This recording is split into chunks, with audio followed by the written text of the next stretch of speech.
Good evening and welcome to Final Thoughts in G1NBC, and I'm Joe Malik III. Tonight's story is about the prosecutor's race set for August 4th in Livingston County, Michigan. The winner will go on to the general election in November. Before that happens, I'd like to talk about Prosecutor Bill Vailliencourt. Bill Vailliencourt is the current prosecutor at this time in Livingston County.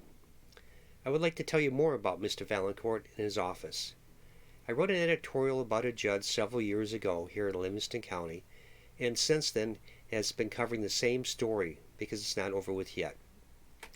The editorial went on about this judge having an affair, tampering with evidence, and falsely putting a man in prison.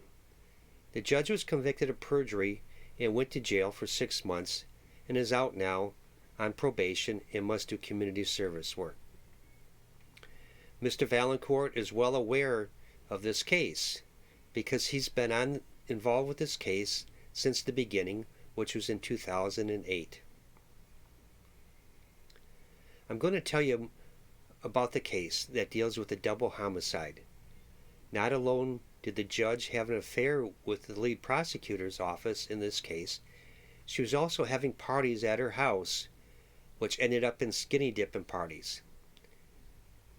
And a number of people that worked in the prosecutor's office were there. The prosecutor on the case was best friends with the judge, and the lead officer that was having the affair with the judge was also friends with the prosecutor. If it wasn't for the local lawyer and former prosecutor that had reported to the prosecutor's office and the AG's office about the perjury and infidelity the judge was having during the murder case, and the prosecutor did nothing about it, which was Mr. Vailliencourt. Back to the murder case. There's enough evidence out there pointing to the real perpetrator of this crime, and it was all overlooked. It was overlooked because the lead investigating officer had gotten a confession. The confession did not even meet the crime scene. The confession was made up by a confused person at the time it was taken. And so all parties went with it, the judge, because she wanted to win and make her look good. Even the prosecutor's office and the law enforcement agency too. The crime scene evidence clearly shows that the confession does not match. During the first trial, the defense attorney tried to bring all the information into court. There were some 27 boxes of information that could have been brought into the court system. But since they had the confession in hand and the judge wanted to prevail in the case, used it for her own benefit. She knew how the system worked. Since they had the confession, she did not have to present any other information or evidence that went back to a different perpetrator. And the case goes on. The person was convicted on his own confession only and sent to prison. The son of the convicted man has been working diligently and trying for years to get the information back into the police hands to do the investigation into the real person or persons that did the crime. Let the truth come out, the crime, and if it does, it will show that the judge and the prosecutor put an innocent man in jail, said the son, Jerry. There's more to the story. Let's get back on track and talk about Bill Vailliencourt.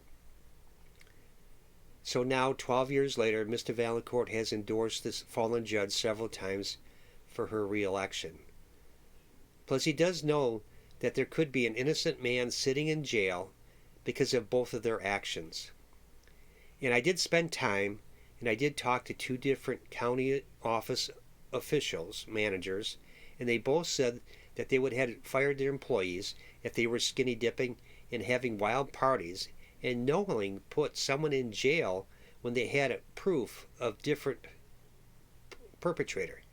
And Mr. Vailliencourt was asked the same question. His reply to me, and he said it was an internal matter and he'll take care of it, Joe. As of today, the man is still sitting and fighting for his confession to be removed as evidence because knowing there's other evidence out there. Plus the same prosecutors that were skinny dipping and having parties with the judge are still working in the prosecutor's office today. This is Joe Malik III, and I'll be right back with my final thoughts.